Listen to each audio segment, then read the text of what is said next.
Well ఇప్పుడు వరకు ఎన్నో ఇంటర్వ్యూలు చేసుంటాం, సెలబ్రిటీస్ని, పొలిటీషియన్స్ని, హీరోస్ని, హీరోయిన్స్ని కూడా చేసుంటాం. కానీ వాళ్ళు రియల్ హీరోస్ అయితే ఈ రోజు మనం ఇంటర్వ్యూ చేయబోతుంది రియల్ హీరోస్ని.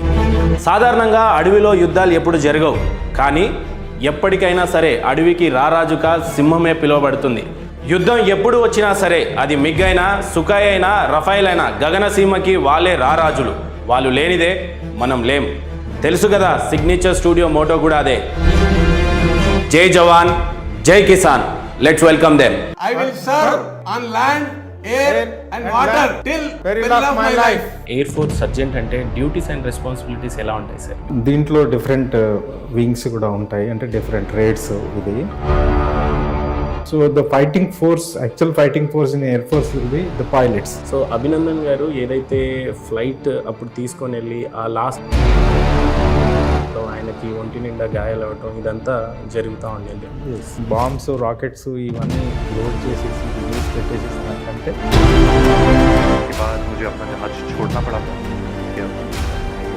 సో ఆ సీట్ విల్ బి ఫిట్టెడ్ అని గన్, లైక్ టెలిస్కోపిక్ గన్ ఒకటి ఉంటుంది, దాని లోపల ప్యాటర్న్స్ ఉంటాయి. ఏదేమైనా పాకిస్తాన్ ఆర్మీ చేతిలో అభినందన్ గారు ఉండడం జరిగింది. ఎస్. సో ఆ టైంలో మన ఎయిర్ ఫోర్స్ డిపార్ట్మెంట్ కావచ్చు, ఇండియన్ ఆర్మీ కావచ్చు, ఎనీ అదర్ డిపార్ట్మెంట్స్ కావచ్చు, ఎలాంటి సిచ్యువేషన్స్ని ఫేస్ చేస్తుంది? మీ దగ్గర F-16 ఉండొచ్చు, రఫాల్ ఉండొచ్చు. The pilot is the most important. Prime minister దగ్గరికి వెళ్ళిపోయి ప్రైమ్ మినిస్టరే ఓపెన్గా చెప్పాడు, రాజా భాకే ఆయా మేరే పాస్, ఇంకా ప్యాంట్ షివరింగ్ కర్ రాతి, ఇవా షివరింగ్ ఇన్ ప్యాంట్స్. రాజా చేసేసి ఇండియా వచ్చేసేసి మనల్ని అటాక్ చేస్తుంది, అభినందన్ కు చూడదాం, వదిలిపెట్టేసేయండి అని ఇమ్మీడియట్గా. అందుకని నెక్స్ట్ డే వాళ్ళు వెనకాల మాత్రము ఈ భయం పట్టుకుంది. సమాజంలో ఉన్న పొలిటికల్ సిస్టమ్ ఇప్పుడు ఈ మధ్య కాలంలో చాలా రేపులు కూడా మనం విన్నాము. ఒక అమ్మాయి మీద ఇద్దరు దాడి చేయటం, ఇట్లాంటి సిస్టమ్ ఇదంతా వింటున్నప్పుడు కానీ చూస్తున్నప్పుడు కానీ Definitely. సిచ్యువేషన్లో రియాక్ట్ అయితే అవుతాం. అడ్వాన్స్ టెక్నాలజీ ఎయిర్ క్రాఫ్ట్ పాకిస్తానే వాడగలిగింది. మనం ఎప్పుడో సో ఈ రోజు కూడా ఇండియా ఒక రష్యా నుండి, లేకపోతే ఇజ్రాయెల్ నుంచి, లేకపోతే యూఎస్ నుంచి ఇంపోర్ట్ చేసుకునే సిచ్యువేషన్స్ ఉన్నాయి అని విన్నాం. సో అప్పుడున్న ఎయిర్ ఫోర్స్ డిపార్ట్మెంట్ కావచ్చు, లేకపోతే కరెంట్ గవర్నమెంట్ వచ్చిన తర్వాత ఎయిర్ ఫోర్స్ సిస్టమ్ కావచ్చు, ఎంత పవర్ఫుల్గా ఇప్పుడున్న గవర్నమెంట్ లాస్ట్ 8 years నుంచి ఎప్పటికప్పుడు అప్గ్రేడ్ చేసుకుంటూ పోవాలి. ఎస్, ఎందుకంటే పక్కన ఎనిమి వాళ్ళు అప్గ్రేడ్ చేస్తున్నాం.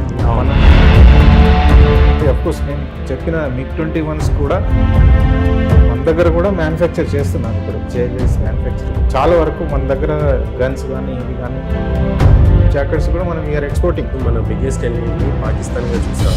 ఈవెన్ అని చిన్న క్రికెట్ మ్యాచ్ జరిగినా కూడా ఇండియా వర్సెస్ పాకిస్తాన్ అనేది రాగానే అందరికీ మన ఎనిమీ మారిపోతున్నట్టు సూచనలు కనపడుతున్నాయి. చైనా ఏమన్నా మనకి ఎనిమిగా మారబోతుందా సార్? మారబోవడం కాదు, మారింది. మారిపోయింది. China is now only enemy is China.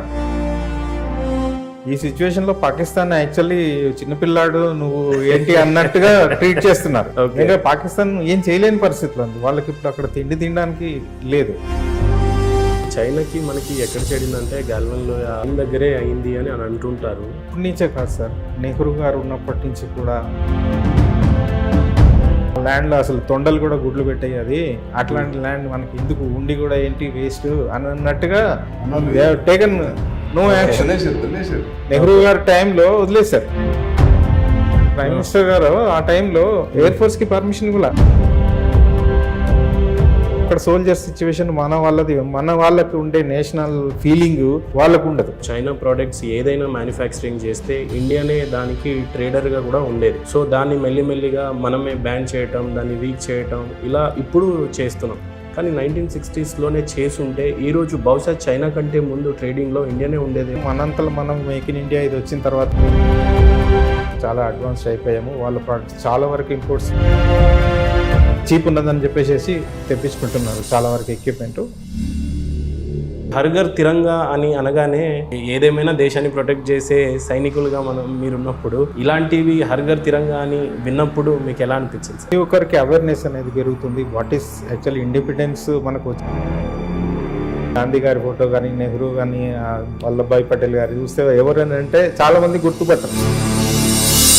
At least ఇట్లాంటివి తీసుకొని వచ్చేసేస్తే ఈ అవేర్నెస్ కొన్ని ప్రతిపక్ష పార్టీలు ఎలా ఉన్నాయంటే దీన్ని కూడా బిజినెస్ వైపుగా రన్ చేయగలిగినాయి. అంటే ఒక్క ఫ్లాగ్ని 11 రూపీస్ నుంచి స్టార్ట్ చేస్తే 20-30 రూపీస్ వేసుకున్న 300 crores అని 400 crores అని ఇలా విమర్శించినప్పుడు మీకేమని? చాలా సిల్లీ థింగ్ సార్ ఇది. తిరంగాణ అంటే మీరు ఎక్కడి నుంచైనా తీసుకురండి, మీ లోకల్ టైలర్. రష్యన్ మనకి మిత్రపక్షంగా ఉన్న యుక్రెయిన్తో మనకి ఎలాంటి, బట్ ఎందుకు ఇండియా ఇనిషియేటివ్ తీసుకోకుండా మౌనం పాటించింది అని అంటే Ukraine never said why you are not supporting.